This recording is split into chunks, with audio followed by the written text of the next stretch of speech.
La cigale et la fourmi. La cigale, ayant chanté tout l'été, se trouva fort dépourvue quand la bise fut.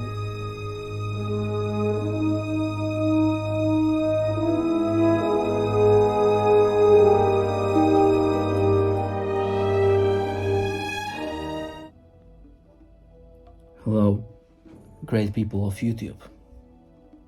In this video, I will continue the topic of Guy de Maupassant. As we know, he is a great French writer, a naturalist, a person who was very intelligent. Why do I like Guy de Maupassant?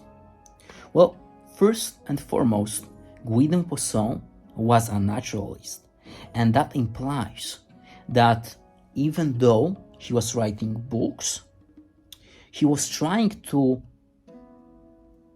conceive a vision of life in those books that resembles the real life as much as possible.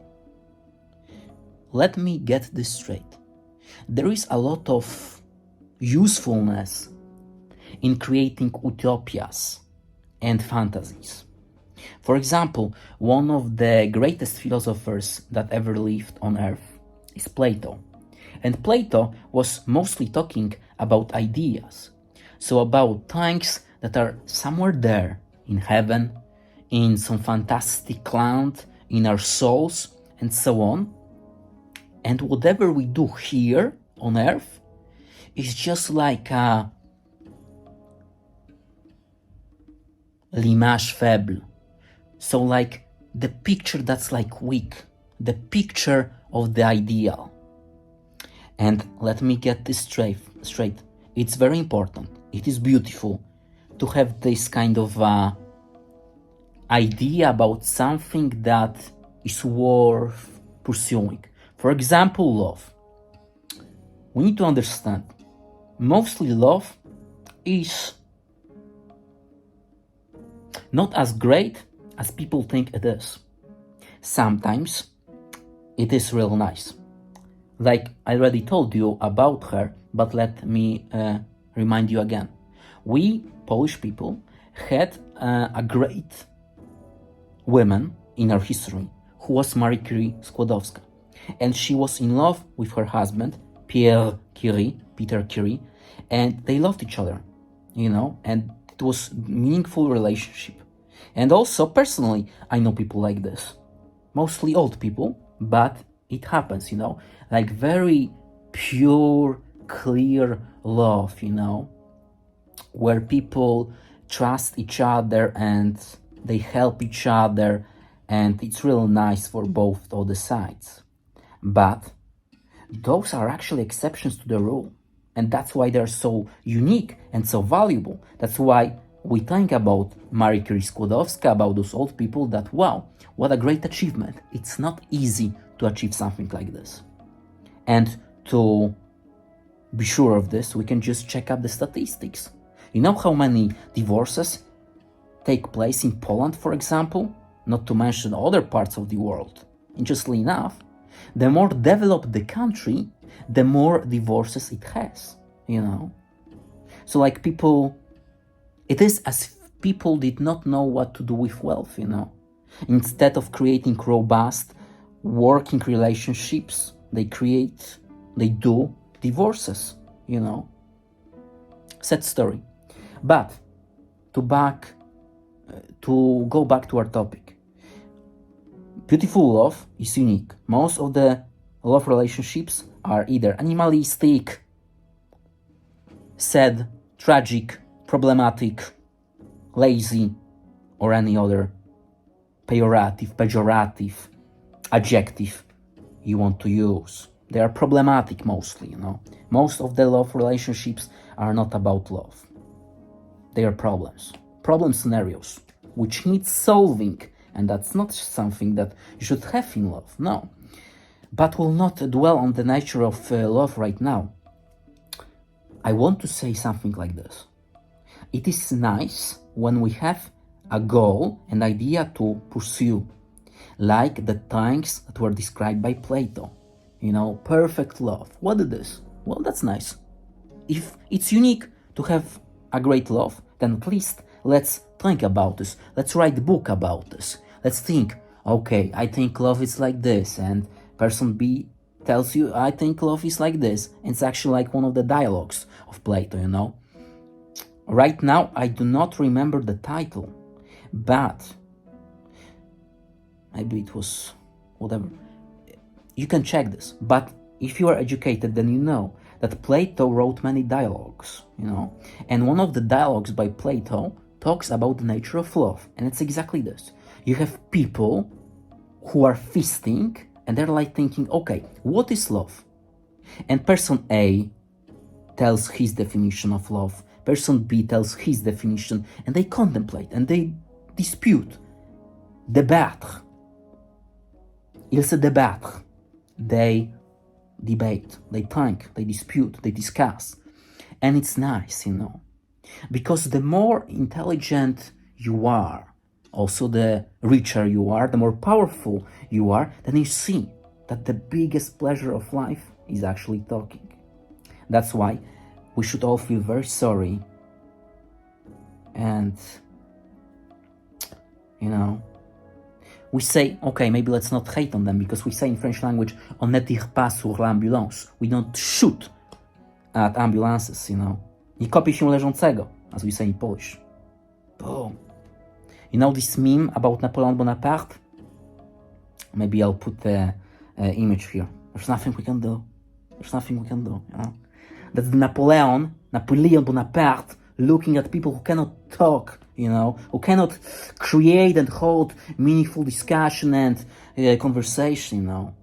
And to connect this with our love topic, true love is mostly about talking, you know. It is. It's not about sex. Sex is nice, but what then? What then? You did it. You know, it's not like in the movies, like you did the thing and now what? Smoke cigarettes and then what? Look at the wall. What then? You repeat like animal. How much? 100 times? I don't think so. Well, you'll have to talk later. And what will you talk about? About food? I've eaten a great sandwich today. And then your wife says, I've eaten a great pasta. And then you go to sleep. What a nice love. What a meaningful relationship.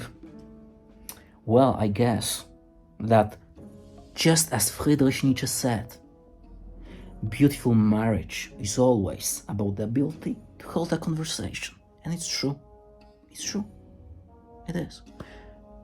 When you can talk in an intelligent way about something that you hold dear to your heart, you'll be interesting for yourself and for the other side of the romantic relationship. That's how it is. So yeah, that sums up the topic. And it's important we are aware that there is a lot of beauty and usefulness in like thinking about abstract ideas and ideals, because those you need to know.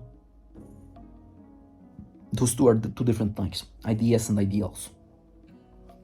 So there's a lot of quality and usefulness in thinking about the things that, well, are abstract, you know, like, for example, love. So I assume this, I admit it. There's a lot of usefulness to it. Das kann sich als nützlich erweisen, as we say in the language of Nietzsche and Goethe. And, well, I think that we should also add some spice to our dish of this conversation, you know. This spice will be that even though thinking and debating abstract ideas is useful, we also need to be very realistic at times. And that where Guy de Maupassant comes in handy, you know. Because Guy de Maupassant is a naturalist. He writes about brutal things like war, hunger, adultery, being a politician, being a person that has a lot of women and does not care about them, and treats women as tools. So, for example, we have a story by Guy de Maupassant, and the story is BEL-AMI in French, en France, en langue française. So BEL-AMI, and BEL-AMI is about a guy that's quite cunning and intelligent, and he becomes successful politician, but also he's quite evil in terms of moral. So, for example, he seduces women. Get this. We have a story in BEL-AMI where the main hero, whose name is DuRoy, actually not DuRoy. That's interesting because that's the tag. His name is actually DuRoy. You get this? DuRoy. But you can read it as DuRoy. But it's a completely different story. Because roi in French is king. And that's interesting. Because when you analyze the main hero of the story, BEL-AMI, the hero is exactly something like this. That he looks and behaves like a king. And people believe he is a king. But when we analyze his mentality and the inside of his soul, then you see it's not a king, it's a bad person. It's someone that portrays himself as a king. So it's not roi, but Roy. You know? So you have R-O-E, roi, versus R-O-epsilon. That's a different story. And that's actually the moral of the BEL-AMI, if I can allow myself a quick summary. So BEL-AMI is about a person who is intelligent enough to lie all the time, and to portray himself as someone that is intelligent and someone that can solve problems and who can be skillful politician and so on. But actually, as you see in the story, he lacks many abilities. For example, he, at the beginning of the story, when he's not yet a politician, earns his money through writing literary texts. But he does not write them by himself.